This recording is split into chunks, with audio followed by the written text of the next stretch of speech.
All right, so as we discussed, the Young Turks' Michael Shore went to a Trump rally and interviewed a bunch of MAGA supporters, and this one's really interesting. So he's going to ask them about the policy of paid family leave, and you may be surprised by some of their reactions. Let's listen. How do you feel about paid family leave? I think there should be more of it, especially during like pregnancies and maternity leaves, things like that. Yeah, definitely. While speaking to Trump supporters at a Trump rally in South Dakota, the majority of people who were willing to speak to our very own Michael Shore seemed to be very supportive of the idea of paid family leave, which is unsurprising considering the economic populist message, which is pretty much a facade that Donald Trump likes to champion during his campaigns. So let's take a look at more of the answers that we got from these Trump supporters, and then we'll give you more details on what others had to say. Paid family medical leave. Where do you stand on that as an issue? I think I'm all for it. I'm all for it. I think it's important. I raised my kids without it. I was self-employed, so I had to go to work every day. But I do definitely support paid family leave. Do you have an opinion on paid family leave, whether the government should help people out when they have medical reasons not to be at work? Depends on what it is. What kind of medical reason? Where did it come from? Did it come from work or what? Well, work or catastrophic health emergencies, paternal leave, maternal leave, things like that. Yeah, that's okay. What do you think of paid family leave? I like it. That's where I think this populist realignment is coming from. Like that, I think the pro-worker is the future of the GOP, of like MAGA. It's almost like a third party in the GOP that's trying to take it over. The Republicans haven't done paid family leave. You know who has? The Democrats in Minnesota. And it may even be Democrats in other states at the state level have done paid family leave. So, God, this guy gets under my skin. But anyway, let's see if there's any more. Okay, that appears to be it. I think they go on to show like one or two. Let me see if I could find it. Yes, I think they found two people who were against it. So let's listen to them. Paid family leave. I don't think the government should provide everything for everybody. But what about that specifically?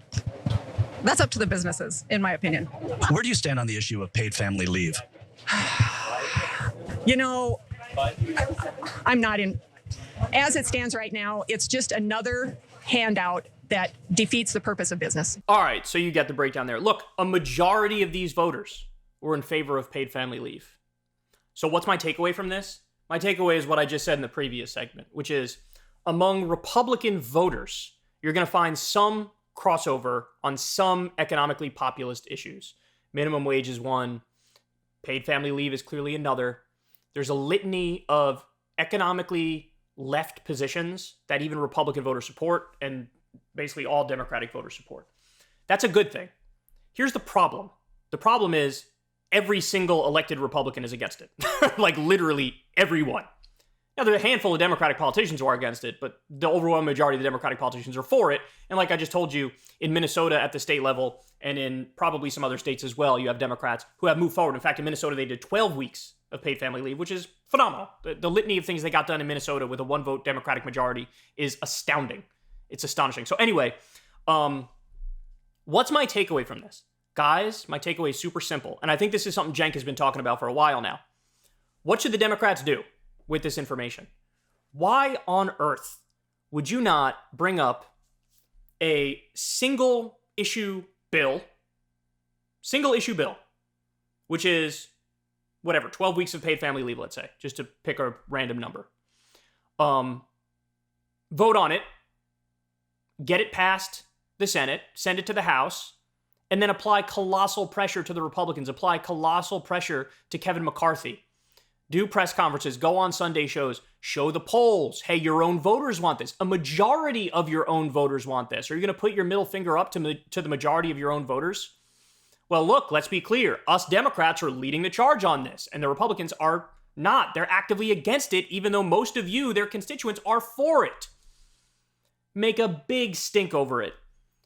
Just scream about it from the mountaintops, and you use this as an election issue. And either you sufficiently apply enough pressure to somehow get it through.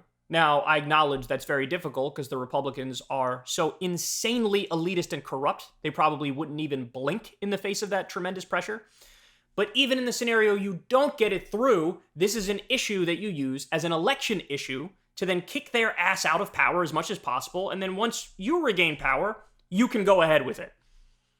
Right? So, look, that's how you play politics. And I don't think the Democrats are really all that strategic right now. Early on in the Biden administration, you had some good things happen, but now he's like much more stymied. His chief of staff is much more conservative and corporate than his previous chief of staff was. Jeff Zients, corporate lobbyist, he's the worst of the worst. Ron Klain, for whatever flaws he has, is significantly better than Jeff Zients. And so the problem here with the Democrats is that they're so disorganized. Meanwhile, the Republicans, as we just talked about, they literally just did a 920-page document with every single right-wing think tank, dozens of right-wing think tanks, and they called it Project 2025, and they're ready to hit the ground running if they were to get the presidency, and they're ready to absolutely gut the administrative state, fire 50,000 plus workers, do unitary executive theory to give Trump authoritarian control and remove checks and balances as much as humanly possible.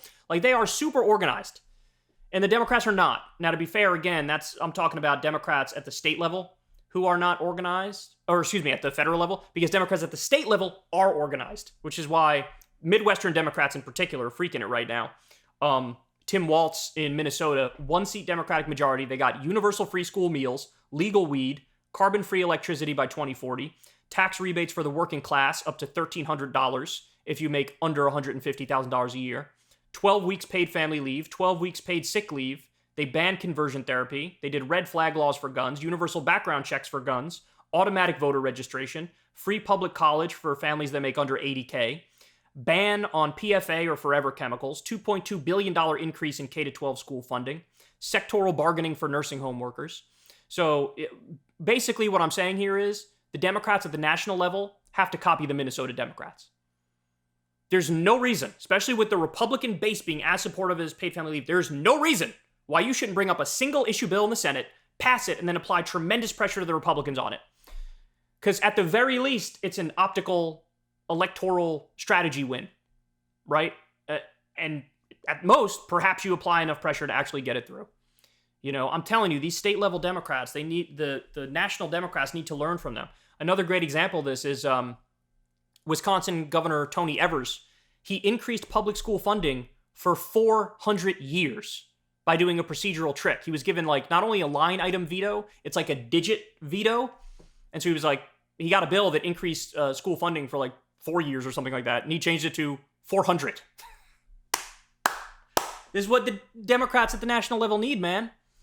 And if you fight hard enough and long enough on these issues, you will convert some of those Republicans into Democrats. Again, I'm talking about the voters, who some of them are more reasonable on some issues. The Republican politicians are too far gone. I mean, they're just useless, right? So anyway, that's my breakdown of it. It's certainly heartening to see that the Republican base is economically populist on certain issues, but I need everybody to understand this crystal clear. That doesn't mean the Republican politicians are. In fact, it's quite the opposite. The Republican politicians are as elitist and corrupt as humanly possible, way more elitist and way more corrupt than the Democrats, which is why they outwardly oppose any sort of movement in the right direction. Hey, y'all, do me a favor and like and subscribe. It helps out big time in the algorithm. Click the bell as well for notifications when videos drop, and watch that video on screen right now. You know you want to.